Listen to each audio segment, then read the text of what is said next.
Thank you very much for the invitation. I can definitely imagine in all the sort of news chaos that you've lost track. I'm going to try to bring some shape back into it and some focus. For those who don't know Bits of Freedom, we work on defending and promoting two rights, the right to privacy and the freedom of communication. We do that with a small organization. We have a budget around sort of $7,000 a year. We're 9 people, 6 more or less full-time.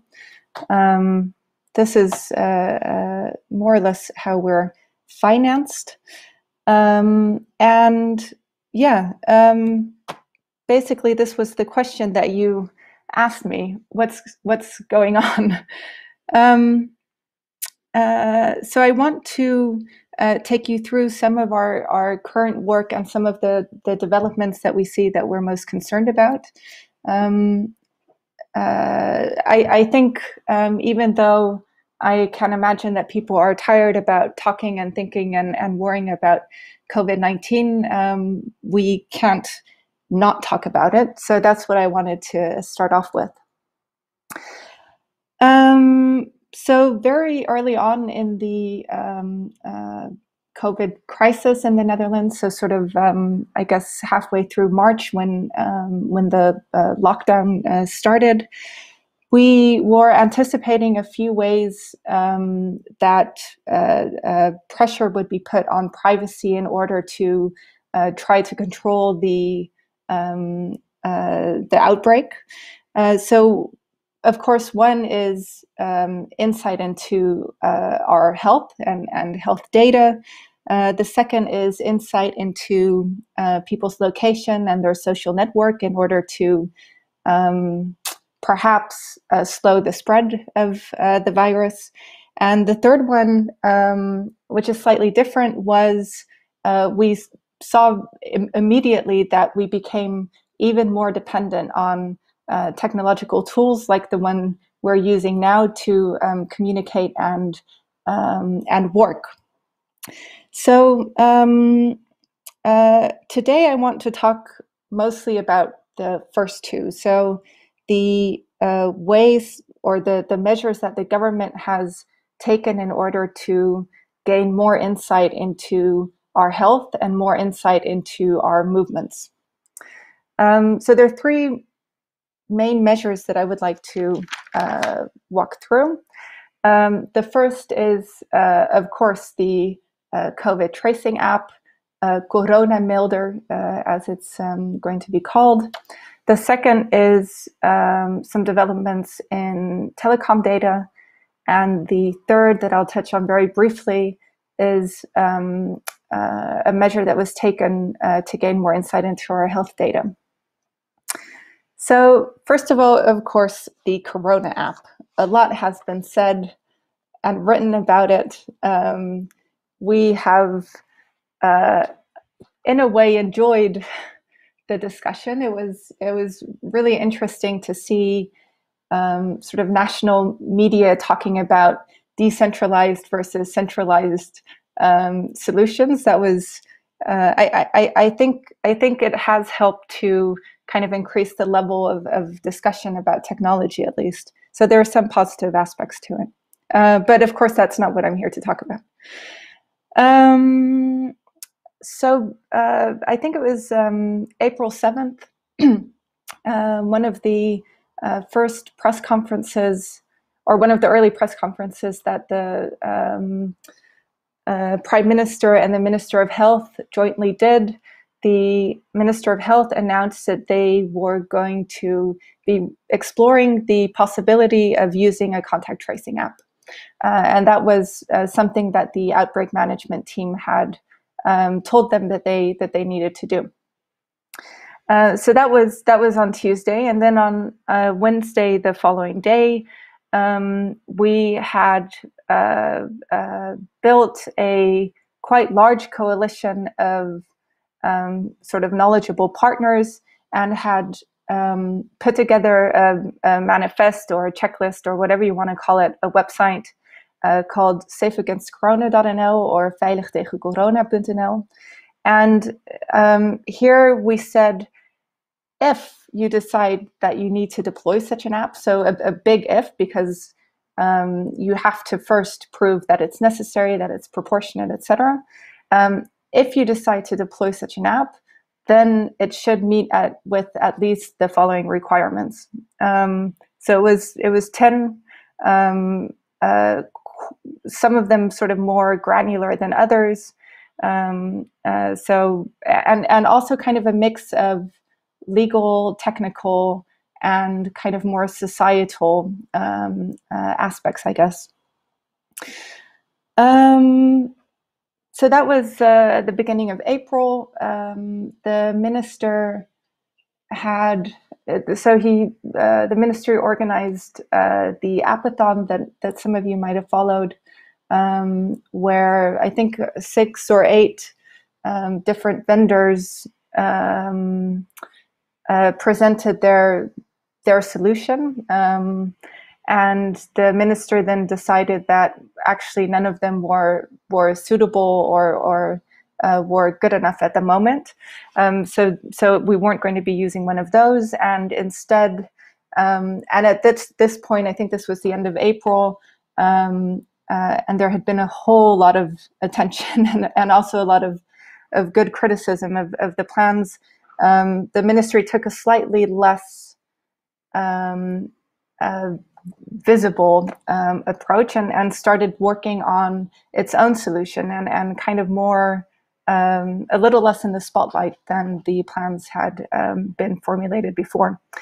So now we're a little over 4 months down the line, and we have the Corona Melder. So this is the app that the ministry has been working on, together with a lot of very good and knowledgeable technical people, and especially where the sort of technological requirements that Veilig tegen Corona formulated, there's been a lot of good progress. So we've gone away from a centralized approach to data storage to a decentralized approach. The app has been developed more or less from the start, sort of in a completely open or very open way. So that's quite positive. And at the moment, the Data Protection Authority, the Autoriteit Persoonsgegevens, is doing its analysis, and if I think it's supposed to arrive this week or at the start of next week, and if they rule positively, the ministry will deploy the app, and it will be available in app stores starting on August 15th. It will be available for everyone, but for people in Rotterdam and the east of the Netherlands to also actually use the app to get in contact with the health authorities, starting August 15th, and available for everyone starting September 1st. So as I said, technically it looks quite a bit better than where it looked like it was going in April. However, we're still concerned because privacy is more than being GDPR compliant. It's more than data minimalization. It's more than security. It's and this sort of more sociological context or societal context, we feel is still really being neglected. So there are 4 sort of major concerns that we have. The first, and academics have been saying this really from the start, so from April, the ministry still hasn't explored the impact that having an app like this in society, might have on individuals, on our relationships, and on society as a whole. The minister says, well, of course you can't research that until the app is actually up and running. Academics say, well, no, we have all sorts of scientific methods and models to do exactly that. So it's really a shame that that hasn't been done more, because I think it could have really teased out some risks that we could have actually avoided if they'd been on the radar sooner. Secondly, and this is a kind of an annoying point to make, but it's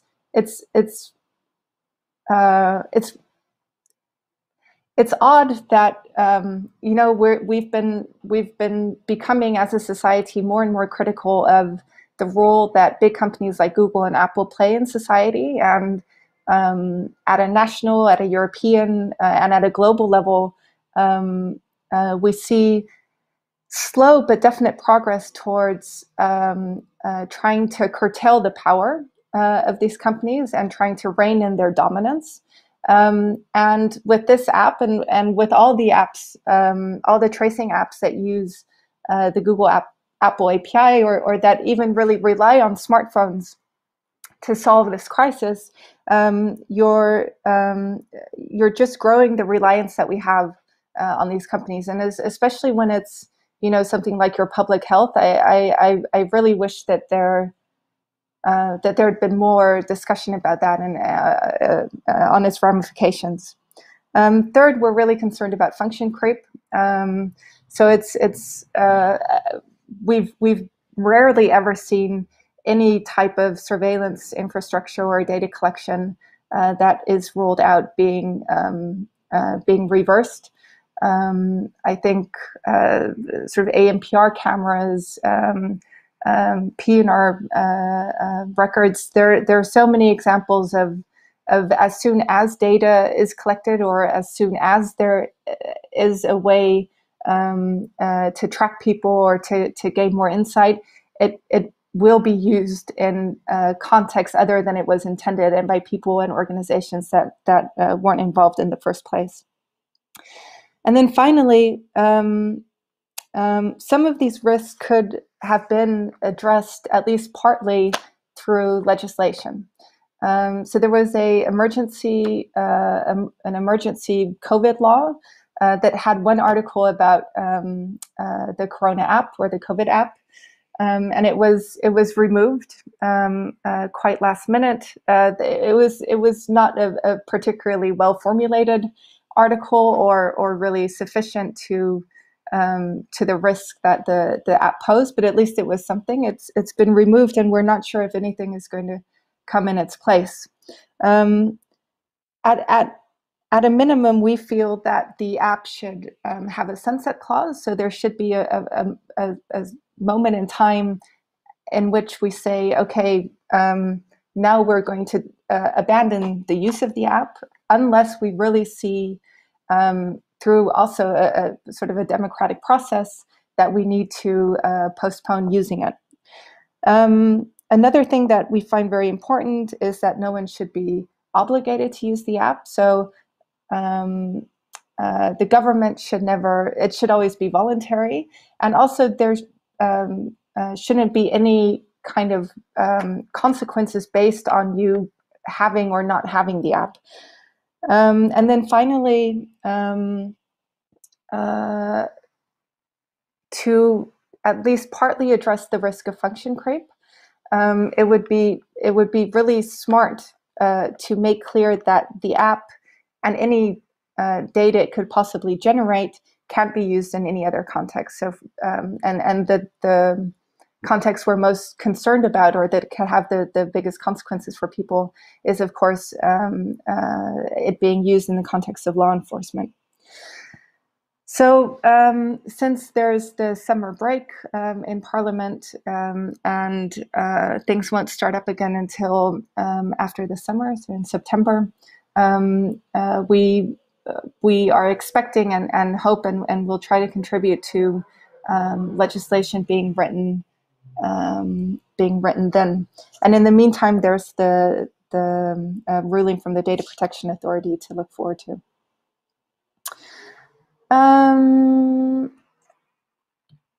So secondly is the telecom data. So another measure that the Ministry of Health took was an amendment to telecom legislation to allow the creation of a database of mobility data. And the reason they want that is because they want to give the Public Health Authority and the Central Bureau for Statistics insight into that data in order to be able to respond quickly when they see an outbreak in a particular region. That's kind of that's the story at the moment. So here again, really, it's unclear how exactly this data is supposed to contribute to fighting the spread of corona. We haven't heard a lot of use cases or a lot of information about how this data is supposed to be operationalized.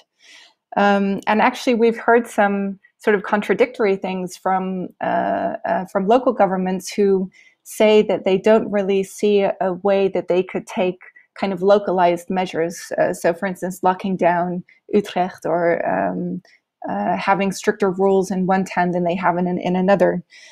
It's also unclear if other sort of less invasive options have been explored.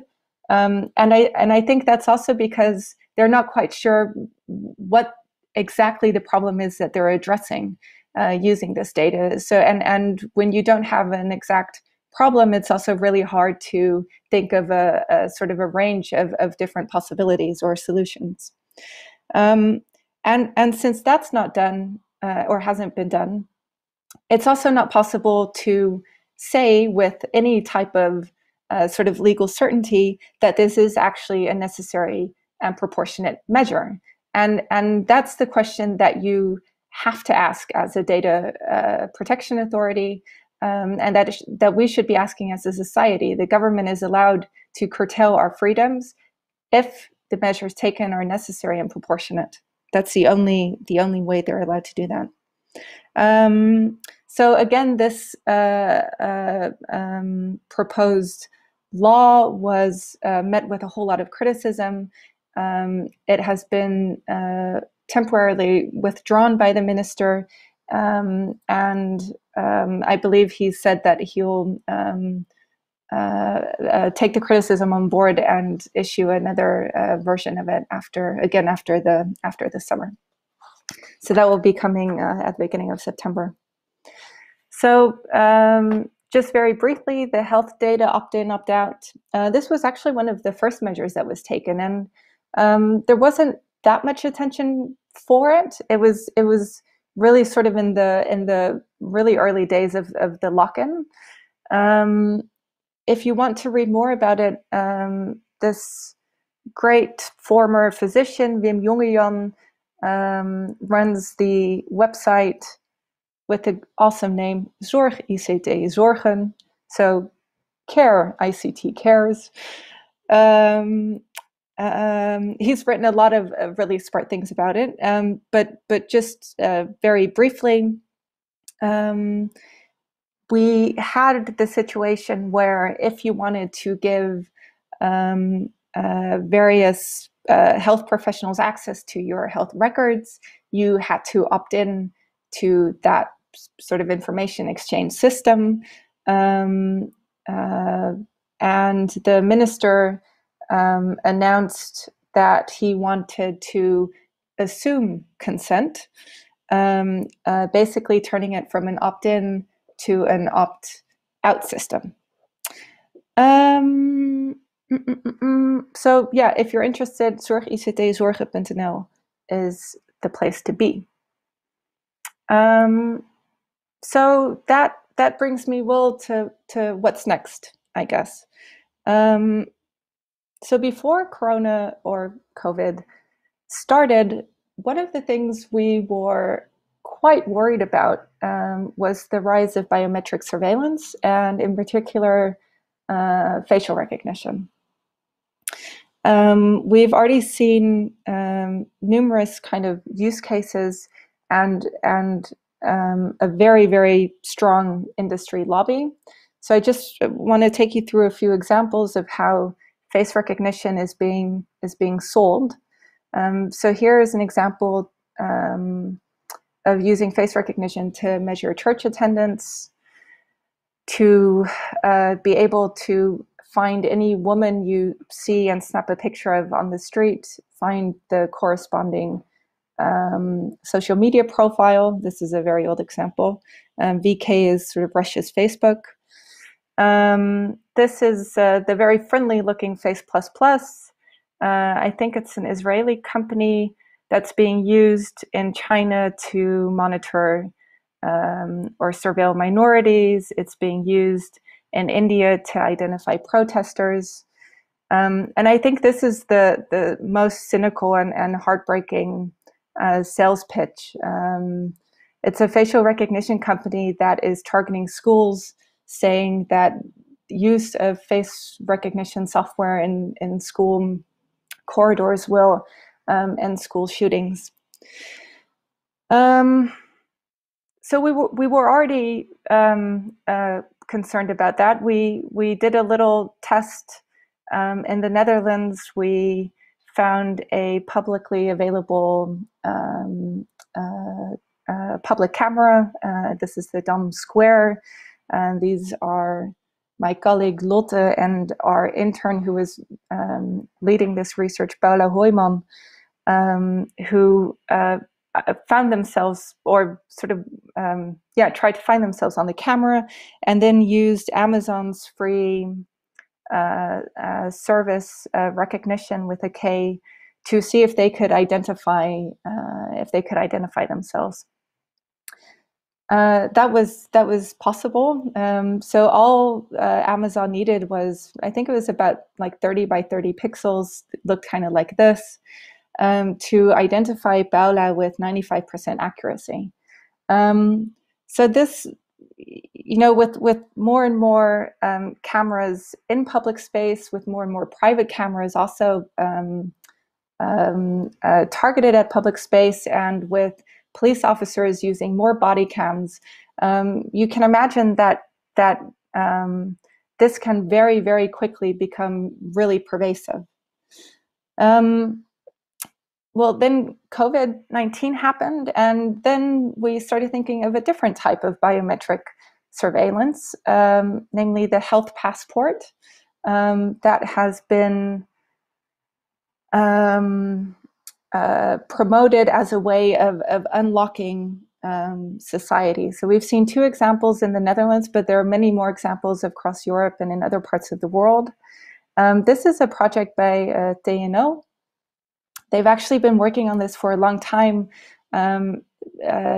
Before COVID, it was used on refugees in refugee camps. But this is, it's basically a app that allows you to show if you are allowed entrance to certain areas. So this is one thing that we were afraid of with the Corona Melder, is that it would act as an entrance ticket. So, for instance, you could imagine that the NS would like to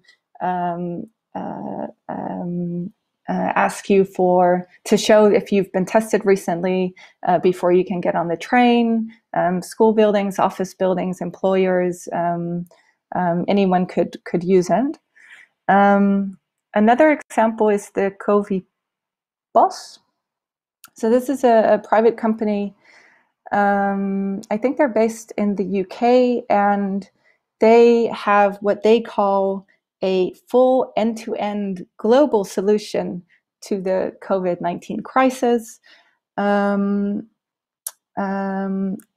basically, it's a digital health wallet, as they call it, and it works in the same way. They claim that they have sold this to, I think, about 15 governments, one amongst which the Netherlands, but it's been very hard to find any useful information about this. So I think, and without wanting to be sort of too doomsday, sort of the pervasiveness of technology, the kind of heightened risk that we feel society is in, and all these different lobbies from companies like this, but also the facial recognition companies, really starts to kind of this sort of the sort of society as a sensor network really starts clicking together, and I think it's really something that we have to think through when measures like a COVID app are introduced, and when we're discussing them, we can't see them as isolated projects or pieces of technology, but have to see how all these things fit together and what level of insight and control they offer whoever operates them. So very quickly, something completely different, but also very, very important. We like the internet, we like content on the internet, we like sharing stuff. And if you're a company hosting content, you also really enjoy not being held liable for the content that users put online. This is is really heavily under attack, both in the US and in Europe. So in the US, we're seeing a revision of the Communication Decency Act. So Section 230, a lot of you are probably very familiar with it, states that no provider or user of an interactive computer service shall be treated as a publisher or speaker of any information provided by another information content provider. And because of the dominance and the disruptiveness of platforms such as Facebook and Google, policymakers are looking at altering this in order to create more risk and liability for these platforms in order to force them to take down more content, basically. So in the States, it's Section 230, and the European equivalent of that is Articles 12 to 15 of the e-commerce directive. And this is something that's already going on and being discussed, but in the next couple of years will be a huge battleground. Like, it will be, I think, sort of GDPR times 100, both in terms of sort of the lobby, industry lobby, but also of the potential consequences if we don't manage to defend the rights of individuals when this is discussed. So that was it for me. Thank you very much for listening, and I'm very open to taking some questions if there are any.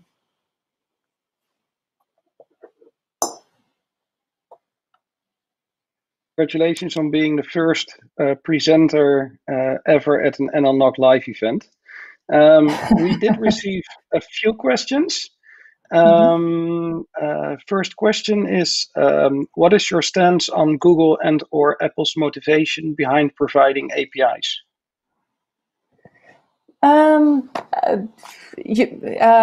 mean, we can't say anything about their intentions. Two things. I think we've seen an increase in people's awareness about location data, and more people are limiting the use or the access to location data on their smartphones. So a far more cynical person than me would say that perhaps this is Apple and Google trying to find a way around that. And another thing that we should keep in mind is, so we're currently in phase 1. So Apple and Google have said we will allow certain government-sanctioned apps access to that data. But phase 2 is that Apple and Google will offer this service themselves. So you'll have this sort of Bluetooth monitoring running on your phone. And at one point, if someone you've been in the proximity of reports themselves as being infected, Google or Apple will send you a notice saying, hey, perhaps you want to download an app in order to be able to register and to get a test. So already we see that the next step is actually more control towards Apple and Google and away from any government type of app. A question in that same context is, could you see a situation where the Dutch COVID app is mandated at events with, for example, over 100 people attending? Yeah. I mean, if I were an event organizer or a company, I would want to do anything to limit my liability. And I think an app like this, where you basically say people's health is not my responsibility, but it's a responsibility of every individual coming, that would be, yeah, I would do it. And if we don't have a piece of legislation saying that that is actually not allowed, of course it's going to happen. And an internal government decree mandating select parts of the government employees not installing the app due to data privacy concerns. For example, employees in region ministries. Yeah, we've seen this already see this in other countries where Secret Service employees, military employees are not allowed to download the app. Yeah. Yeah, I think the Ministry of Defense already has a blacklist of apps that employees aren't allowed to download, and especially with the what was the running app, Strava? Strava, it's one of the sports apps. Yeah, I assume if you're not allowed to use that, why would you be allowed to use this? True. Last question, which was a general question. How is the IGF organized within the Netherlands, Internet Governance Forum? It's more of a general question. Not sure if you have the answer to that. I don't. Okay. Okay. Then again, Evelyn, thank you very much. You will forever be the first to present live at NLNOG virtually.